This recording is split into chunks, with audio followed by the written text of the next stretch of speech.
Using a document ID in a SwiftUI project with Firestore can be confusing because it doesn't behave like other property wrappers. It only works on optional string properties, and it doesn't get assigned until the document is actually retrieved from Firestore. Additionally, managing the document ID alongside other Firestore properties isn't always intuitive. Now, this video will give you a clear explanation of how a document ID works, common pitfalls to avoid, and best practices for integrating it smoothly into your SwiftUI project. I have extended the super sale for 2 more days. Go ahead and check out the link in the description. More on this later in the video. Now today we are going to talk about a document ID. And what I have set up right over here is a basic Excel project linked with Firebase's Firestore and this demo UI. Let me just remove this part. We are going to add a for each, but currently we just have an add button and get button, and we are doing this with cards. Here is my card model. It's a simple codable with a name, and here is the creation of a card and getting all of the cards. Simple as that. Here is the database, which is empty currently. Okay, so we are going to talk about a document ID, which is really important. It's kind of confusing how to use if you don't know what you are doing. So I'm going to just break it down to you. So first of all, as you can see, we have an add button. Let's just build and run. We have an add button and getting a cards button. Let's just add, let's say, one button to the database. I'm just going to click on it. It's not going to fetch anything because we did not set it up just yet. But let's just double check if the card just entered the database. And it should be. We have the cards collection, and we have right over here a document, which is really nice. New card and a random int number.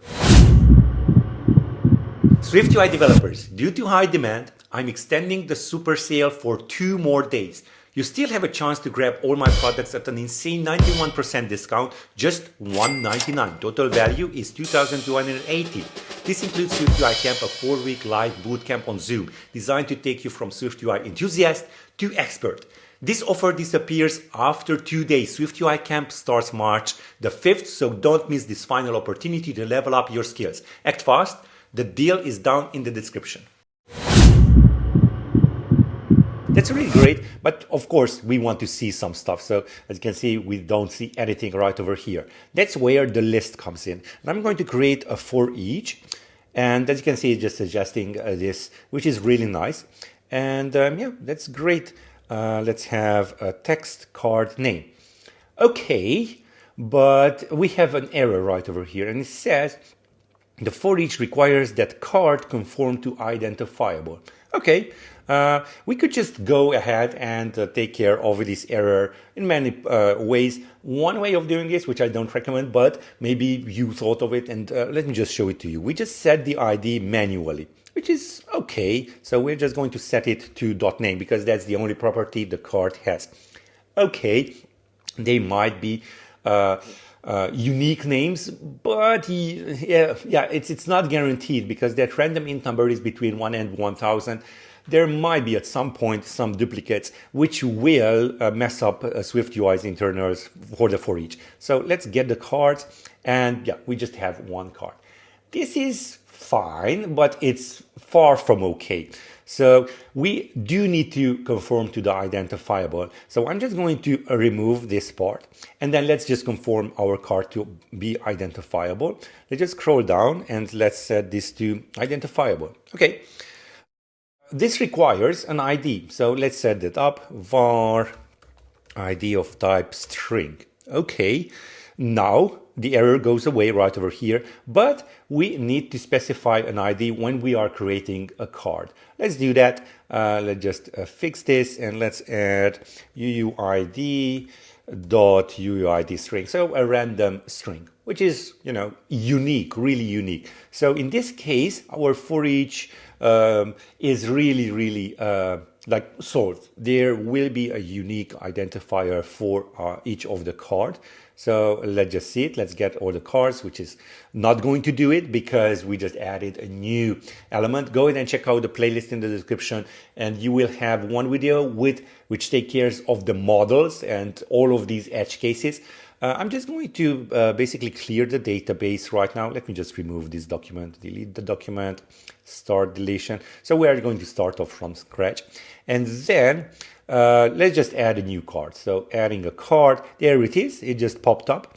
And we have a name and an ID, which is okay. Let's just try to fetch some stuff. Let's just get the cards. There it is, which is okay, but it will pollute our database. This ID is basically used for SwiftUI, and it's kind of useless right over here. It's an extra property which we shouldn't have here. We don't need it right over here. We do need it in SwiftUI.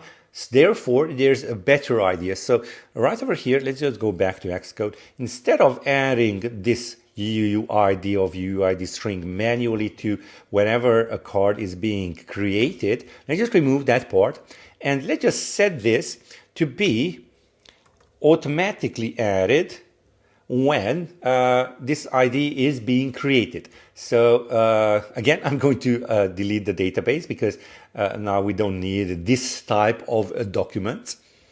Okay, and then let's just go back and build and run once more. And as you can see, the ID still stays the same. For each is okay with it. And let's add a card. Let's go back to Safari. And there it is. This is our new card. And now the ID is not being added. Why is that? Well, because we have set it up before, we just have its value. Okay. So that's fine, really, really great. But what about the document ID? Why do we have this document ID from Firestore? Well, if we take a look at Safari, you see that we have this document ID. Indeed, this is the document ID. And in many, many cases, you might want to use that inside your code. Currently, we just have a random UUID string for our ID.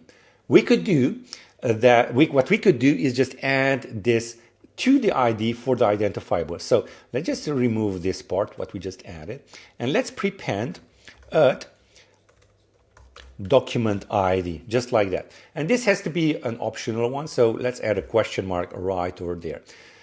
Again, everything is satisfied. We have a valid for each. It looks really, really nice. Let's build and run once more, and let's see what happens now. We only have one document in the database, so let's just get all the cards. It should be fine because, again, this is an optional. If we don't have it, then it's just going to be nil. And that's how we saved it. We did not save any ID when we saved it with the previous version of our model. So let's add a new card right over here again. Let's go back to Safari, and as you can see, it did add a new one. There we go. And none of them have an ID, which is great. It's not polluting our database. Let's just go back to our simulator. Let's get all the cards. There we go. Really, really nice. Now, this kind of looks like the same thing that we had previously, but there's one extra information right over here, which is really valuable. We can now use the ID from database. So we now have access to these IDs. Let's just go back to Xcode and let's change our cell vstack alignment of leading, and let's just add our name into there, and we are going to have a text of ID, so card.id. This is optional, so we need to set up a default value, and I'm just going to go non-available, and then let's just have a font of caption. That's right, foreground style of secondary, and then let's make it bold. Let's build and run right now, and now you will see that extra information, which is really valuable. Again, take a look at the playlist down in the description and check out the episode where I talk about models and how to use them. Now we have our name, great, and also our UID, amazing. Now, if you like these types of tutorials, go ahead and check out my sale. It's called Super Sale. A few more days left where you can grab all of my SwiftUI products plus SwiftUI Camp, which starts in 2 days. Go ahead and check it out. The link is in the description.